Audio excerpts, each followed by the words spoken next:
Assalamualaikum everyone, welcome to Vocabgram where you learn English with easy lessons. Today's lesson is quite interesting and important as well because in this lesson I'm going to teach you some essentials, phrases, expressions, vocabulary which is important for drivers. Most of us drive and even if we don't drive, there are certain situations that we need to talk about and it is important to learn about the essential vocabulary which is important, which is needed, which is required in those situations. So let's begin. Our first phrase is आप phrase कह लें कुछ भी कह लें pull over देखिए पुल over का मतलब होता है moving a vehicle to the side of the car of the road ठीक है पुल ओवर तब यूज किया जाता है नॉर्मली हमने किसी को कहना होता है कि गाड़ी रोको तो हम उसकी इंग्लिश क्या करेंगे स्टॉप द कार करेक्ट है रॉन्ग नहीं है बट जो नेटिव स्पीकर्स है ना वो ज़्यादातर यूज़ करते हैं पुल ओवर आपने अगर मूवीज़ वगैरह में देखा हो सुना हो इसको कि जब कभी मूवी में ऐसा कोई सीन चल रहा हो जिसमें कोई किसी को कह रहा हो कि गाड़ी रोको ठीक है तो stop the car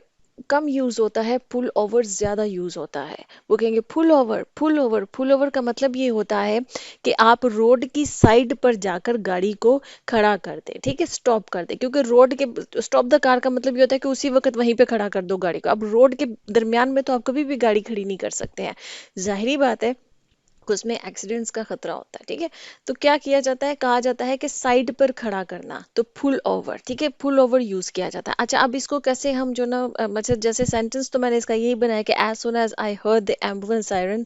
siren I pulled over to let it pass कि जो ही मैंने एम्बुलेंस का जो सायरन सुना तो आई पुल्ड ओवर मतलब कि मैंने रोड की साइड पर ले जाकर गाड़ी को खड़ा कर दिया टू लेट इट पास ताकि वो गुजर जाए ठीक है अच्छा अब आपने किसी को कहना हो जैसे कि पुल ओवर देयर जैसे हम होता है ना किसी के साथ जा रहे हो और आपने ड्राइवर को कहना हो कि यहाँ पर गाड़ी लगा दो हम अक्सर कहते हैं ना यहाँ पे गाड़ी लगा दो साइड पे जहाँ पे आपको जगह कोई नजर आ रही होती है तो वहां पर आप उसको कह सकते हैं पुल ओवर देयर कि वहां पर जाकर गाड़ी को स्टॉप कर दो ठीक है या आपने किसी से पूछना हो कि क्या मैं यहाँ गाड़ी लगा सकता हूँ तो आप कह सकते हैं उससे पूछ सकते हैं can I pull over here कि क्या मैं यहाँ पर अपनी गाड़ी को खड़ा कर सकता हूँ जिसको हम गाड़ी लगाना बोलते हैं अक्सर अपनी जो मतलब एक हमारी जो कॉमन बात करने का जो स्टाइल होता है ठीक है तो पुल ओवर हमेशा यूज किया जाता है गाड़ी को किसी रोड पर साइड पर जाकर खड़ा करना ठीक है आई होप कि आपको ये समझ में आ गया नेक्स्ट है जी to make a pit stop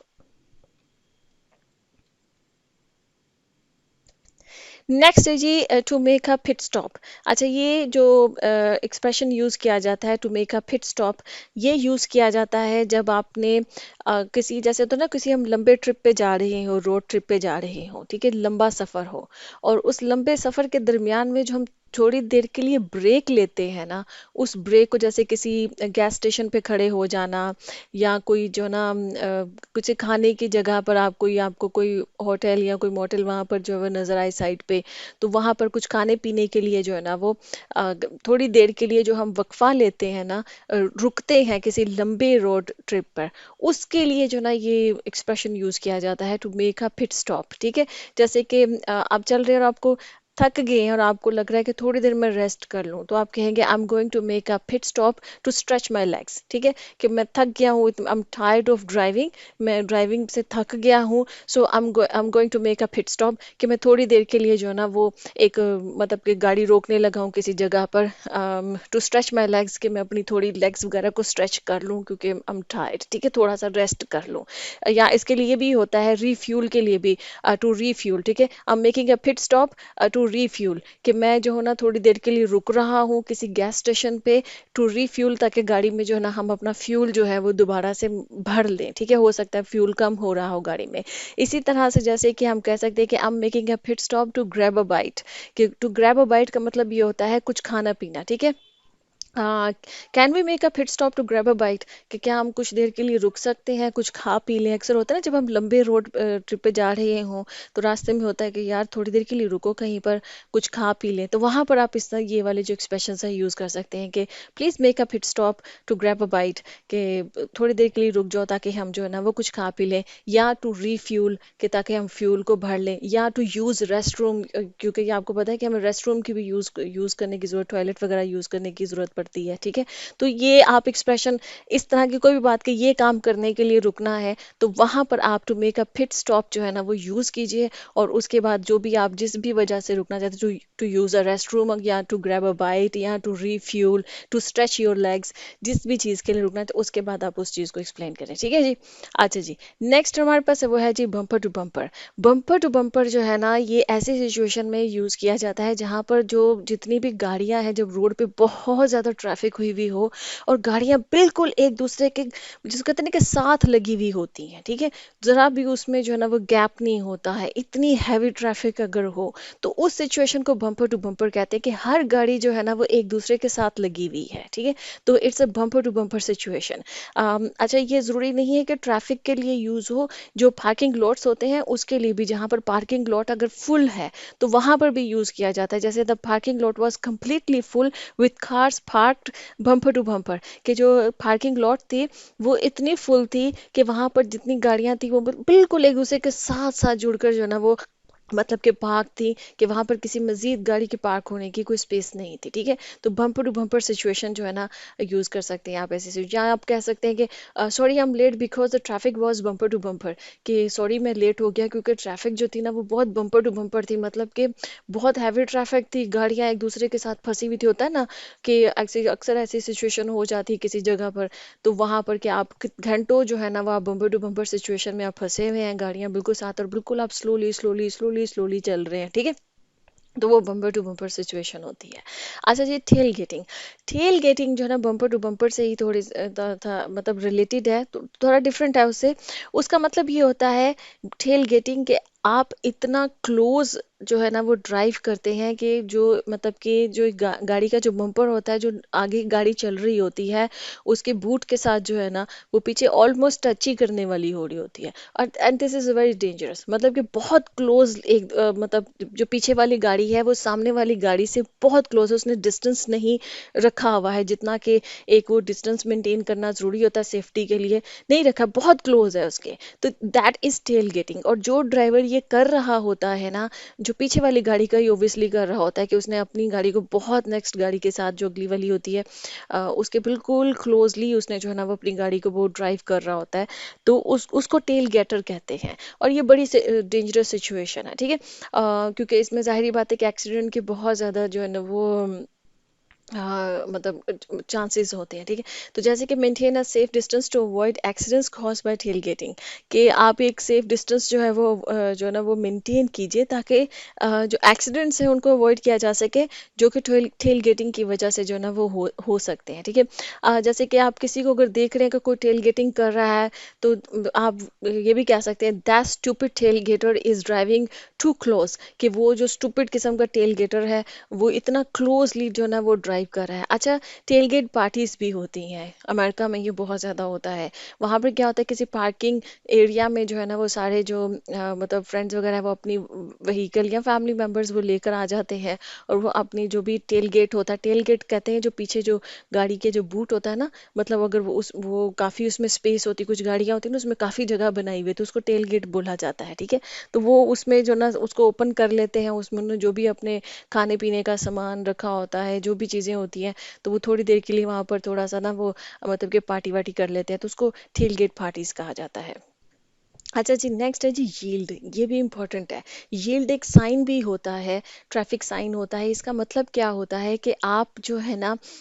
जो एक ड्राइवर होता है वो किसी दूसरे को गुजरने का, जैसे जो पैदल लोग होते हैं या जब आप कोई जैसे राउंड अबाउट होता है जो इस तरह या इंटरसेक्शंस होते हैं, वहां पर किसी को गुजरने का, जिसका पहले गुजरने का राइट होता है ना, किसी को गुजरने देना पहले, उसके लिए ये होता है यील्ड। यील्ड के जहाँ पर साइंस लगे हुए होते हैं ना वो एक ट्रायंगल सी बनी हुई होती है, ठीक है। तो वो जो साइन अगर किसी रोड पे लगा हुआ होता है तो उसका मतलब ये होता है कि जो ड्राइवर है वो यहाँ पर आकर स्टॉप कर दे, ताकि वो जो या तो पेडेस्ट्रियंस जो है, जो भी पैदल चलने वाले लोग हैं,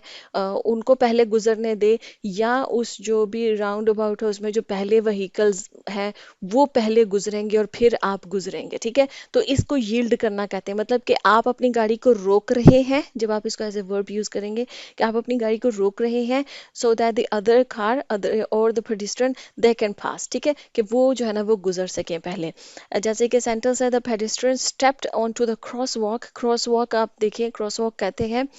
जो रोड के ऊपर, आप अगर गूगल करें आपको पिक्चर्स भी मिल जाएंगी, रोड के ऊपर आपने देखा ना वो लाइंस जो है ना वो वाइट चौक के साथ, ये वो कलर के साथ ड्रॉ की होती हैं, और वो जगह बनाई हुई होती है जहाँ पर जो पैदल चलने वाले जो पेडिस्ट्रियन होते हैं वो गुजर गुजर जाए वहां से। तो the pedestrian stepped on to the crosswalk, कि जो ही वो पैदल चलने वाला जो था उसने कदम रखा क्रॉस वॉक के ऊपर, एंड द ड्राइवर यील्डेड, और ड्राइवर ने अपनी गाड़ी रोक दी ताकि वो गुजर जाए। यील्ड करने का मतलब ये है कि आप अपनी जो जो कार है उसको रोक रहे हैं so that the other person they can pass, ठीक है, कि वो गुजर जाए, allowing them to cross the street safely, ताकि वो स्ट्रीट जो है वो उसको सेफली क्रॉस कर सके। अच्छा, नेक्स्ट हमारे पास है वो है जी कार पूलिंग। कार पुलिंग जो है ना वो मतलब नेटिव स्पीकर्स बहुत इसको यूज़ करते हैं, जैसे मैंने पुल ओवर बताया ना, स्टॉप द कार वो कम ही यूज़ करते हैं, पुल ओवर बहुत ज़्यादा यूज़ करते हैं, अमेरिकन यूज़ करते हैं इसको बहुत। कार पुलिंग भी वो बहुत यूज़ करते हैं। Car pulling is a concept जहाँ पर कि वो अपनी जो कार होती है ना, दो तीन फ्रेंड्स मिलकर या नेबर्स मिलकर या फैमिली मेम्बर्स मिलकर वो कार को शेयर करते हैं, और शेयर करते हैं ज़्यादातर वो ये यूज़ करते हैं जब वो ऑफिस वगैरह जा रहे होते हैं, काम पे जा रहे होते हैं, वर्क के लिए यूज जा रहे होते हैं। अब ज़ाहिर बात है कि हर इंसान अपनी अपनी गाड़ी अलग-अलग लेकर जाएगा,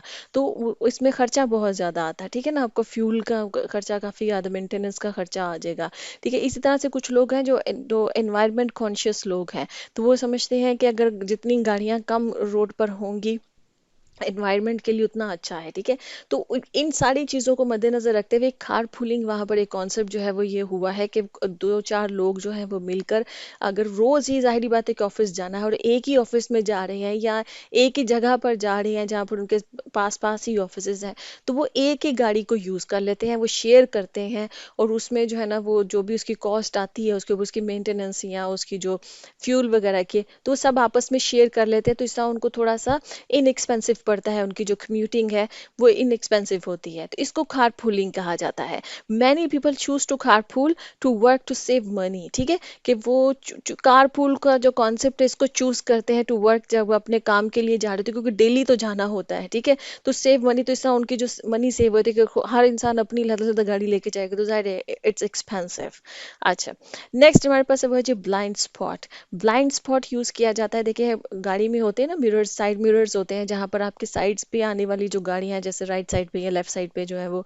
आपको नजर आती हैं, या जो आपका रियर व्यू मिरर होता है जिसे आप बैक जो पे जो देख सकते हैं गाड़ी। अच्छा, उसके अलावा इन तीन मिरर्स के अलावा जो चीज़ आपको नज़र नहीं आती है ना उसको ब्लाइंड स्पॉट्स कहते हैं, क्योंकि कुछ एरियाज होते हैं जो ये तीन मिरर्स में भी आपको जो ना, जो लोग ड्राइव करते हैं वो समझ सकते हैं, तो उन नहीं नजर आते हैं, ठीक है, तो वहां पर आपको खुद जो है ना गर्दन घुमा कर थोड़ा खुद विजिलेंट होना पड़ता है, ठीक है, तो उन एरियाज को ब्लाइंड स्पॉट्स कहा जाता है कि जो आप नहीं देख सकते हैं मिरर्स में। Always check your blind spot before changing lanes to ensure there are no vehicles in that area, ठीक है, कि जब भी जो ना ब्लाइंड स्पॉट को पहले चेक कर ले, क्योंकि आपको वो मिरर्स में तो नहीं नजर आ रहे, तो आपको खुद ही अपनी गर्दन इधर उधर घुमा के ब्लाइंड स्पॉट्स को चेक करना है, ताकि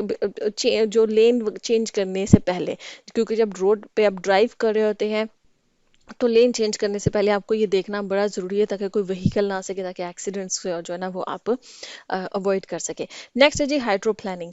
हाइड्रो प्लानिंग जो है ना वो कहा जाता है जब कभी रोड वेट हो, ठीक है, और वेट होने की वजह से अगर कार का कंट्रोल जो है ना वो ड्राइवर लूज कर जाए तो उसको हाइड्रो प्लानिंग कहते हैं। अब उस रेन की वजह से हो सकती है रोड वेट हो, किसी और वजह से हो सकती है कि रोड जो है ना वो गीली है किसी भी वजह से, और वो चूंकि गीली है तो इसकी वजह से जो है ना वो कार की जो कंट्रोल है वो अक्सर, तो उसमें यही होता है उसकी ये कि आप उसमें अपनी जो स्पीड है वो स्लो रखें, ठीक है, reduce your speed to prevent hydroplaning during heavy rain, कि जब बहुत ज़्यादा हैवी रेन आ जाए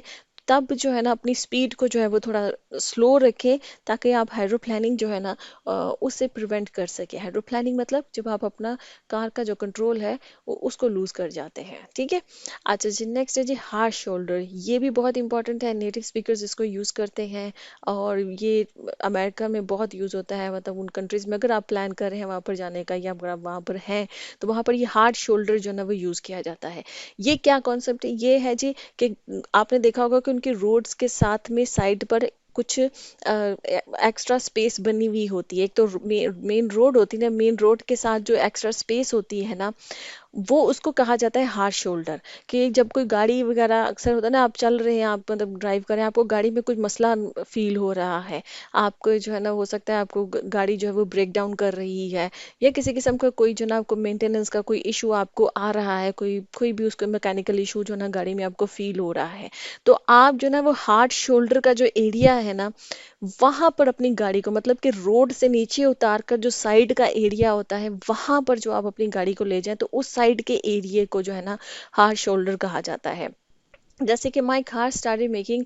स्ट्रेंज नॉइजेस, कि मेरी कार में कुछ अजीब सी आवाज़ें आने लग गई। So I immediately pulled over to the hard shoulder. तो मैंने फटाफट जो है ना इमीजिएटली मैंने पुल्ड ओवर किया, मतलब अपनी गाड़ी को जाके हार्ड शोल्डर का जो एरिया था उधर जाके स्टॉप किया, to check what was wrong, कि ये चेक करने के लिए कि गाड़ी में क्या मसला है, ठीक है। तो हार्ड शोल्डर जो रोड के साथ उन्होंने, आपने देखा कुछ छोटा सा एरिया बनाया हुआ होता है, उसको हार्ड शोल्डर कहा जाता है। नेक्स्ट हमारे पास वर्ड है वो है जी बकल अप। बकल अप का जाहिर बात है एक्सप्रेशन यूज किया जाता है सीट बेल्ट बांधने के लिए। फास्टन योर सीट बेल्ट भी यूज होता है, कुछ लोग फास्टन बोलते हैं, कुछ लोग फास्टन बोलते हैं, ठीक है। तो उसको जो है ना वो भी यूज होता है। और बकल अप जो है ना अमेरिकन इंग्लिश में बहुत ज्यादा यूज होता है, ठीक है। कि बकल अप का मतलब है कि आप अपनी सीट बेल्ट बांध लें, जैसे कि आप please buckle up before driving, के ड्राइव करने से पहले जो है वो सीट बेल्ट जो बांधी जाए। तो इसका सेंटेंस है as soon as I get in the car, जो ही मैं गाड़ी में बैठा या बैठी, the first thing I do is buckle up. कि जो ही मैं गाड़ी में बैठता हूँ या बैठती हूँ, तो मैं पहली चीज जो करता हूँ आई डू बकल अप,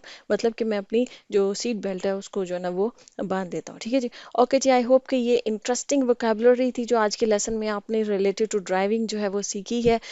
ये इंपॉर्टेंट है, अगर आप ड्राइव करते हैं, अगर आप किसी मतलब इंग्लिश स्पीकिंग कंट्री को विजिट करने लगे हैं, तो ये सारी वोकेबलरी इवन मूवीज में भी ये यूज होता है, तो आपको समझ में आएगा कि अच्छा ये क्या मतलब है इन चीज़ों का, ठीक है, इस वोकेबलरी का। तो इसलिए ये वोकेबलरी इंपॉर्टेंट है। ओके जी, सी यू नेक्स्ट सेशन, अल्लाह हाफिज़।